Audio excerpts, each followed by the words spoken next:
नमस्कार दोस्तों, स्वागत है आपका अपने YouTube मंच पर जिसका नाम है द पब्लिसिटी। मैं शिवम और आज की कहानी सीधी सादी नहीं है।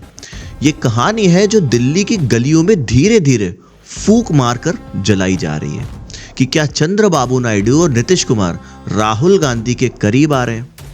जी हाँ दोस्तों, ये कोई गॉसिप नहीं है, ये वही खबर है जो पॉलिटिकल कॉरिडोर्स की दीवारों से टकरा कर अब खुले बाजार में आवाज देने लगी है। सबसे पहले समझिए कि ये अचानक की नाराजगी नहीं है, इसकी शुरुआत 1 साल पहले हो चुकी थी।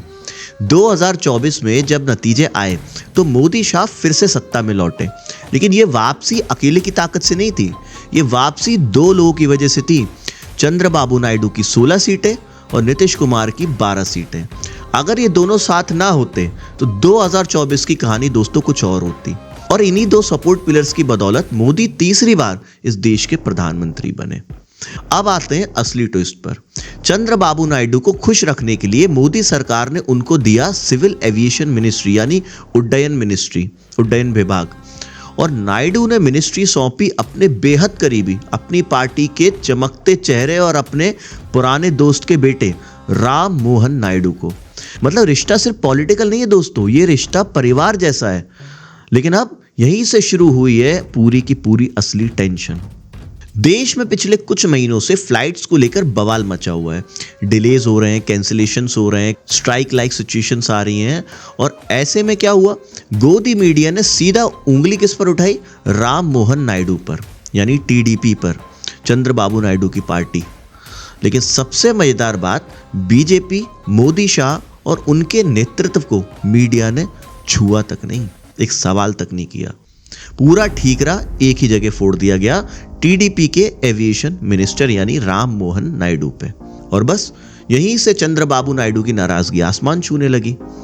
नायडू कैंप का कहना है कि मोदी शाह ने एक बार भी पब्लिकली राम मोहन नायडू को डिफेंड तक नहीं किया, एक बार भी नहीं कहा कि इंडस्ट्रियल इश्यूज हैं ये, मिनिस्ट्री की इसमें कोई गलती नहीं है। एक बार भी मीडिया को नहीं टोका, बल्कि मीडिया ने मन मर्जी की पूरी बकवास की और बीजेपी लीडरशिप ने पूरे मामले में कंप्लीट चुप्पी बांध रखी।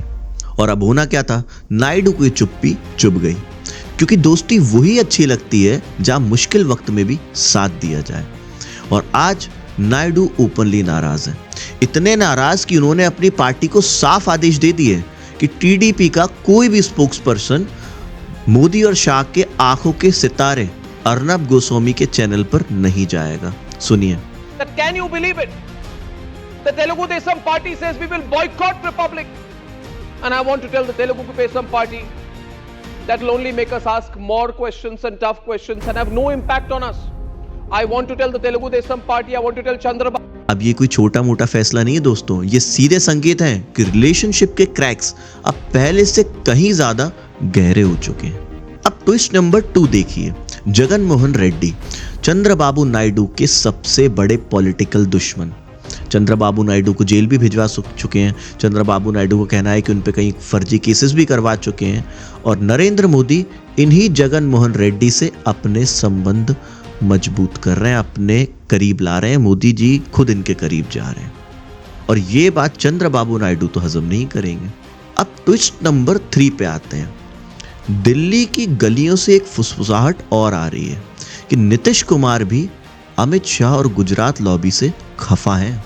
जी हाँ, मीटिंग्स में टकरार, पॉलिसीज पर डिसएग्रीमेंट्स और कई मामलों में नीतीश की अनदेखी। पटना से लेकर दिल्ली तक रूमर्स तेज हैं कि सब कुछ ठीक नहीं है एनडीए के अंदर। नीतीश कुमार का मूड खराब होना एक पॉलिटिकल वार्निंग होती है और ये बात बीजेपी बहुत अच्छे से जानती है। लेकिन आजकल शायद पिछले कुछ समय से राज्य पे राज जीतते चले जाने के बाद हो सकता है बीजेपी को भी थोड़ा अपने ऊपर ओवर कॉन्फिडेंस आ गया हो, वरना इस तरीके से नीतीश को अनदेखा तो नहीं किया जा सकता। ये दोनों लीडर्स नीतीश कुमार और चंद्रबाबू नायडू आज की तारीख में सबसे ज्यादा लीवरेज रखते हैं। और दिल्ली के एक्सपर्ट्स का एक ही वाक्य है कि ये दोनों जितने बीजेपी से दूर जा रहे हैं उतने ही राहुल गांधी के करीब आ रहे हैं। क्यों? क्योंकि राहुल गांधी के पास वक्त भी है, जमीन भी है और आज पूरा पॉलिटिकल डेस्परेशन भी है। अगर नायडू और नीतीश आगे बढ़े तो राहुल खुद से आगे बढ़कर डील ऑफर कर सकते हैं। और सुनिए, एक्सपर्ट्स कह रहे हैं कि राहुल गांधी चंद्रबाबू नायडू को पीएम पद की पेशकश करने में 1 सेकंड की भी देरी नहीं करेंगे। जी हाँ, आपने सही सुना।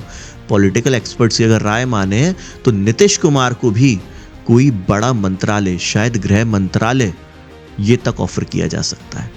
मतलब पूरा पॉलिटिकल चेस बोर्ड एक ही मूव में बदल जाएगा।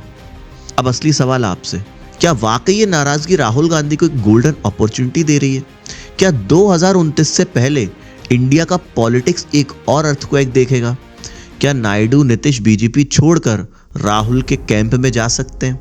कमेंट पे अपनी राय ज़रूर दीजिएगा, क्योंकि आपकी राय सबसे ज़्यादा मायने रखती है और असल में आपकी राय ही इस चैनल की ताकत भी है।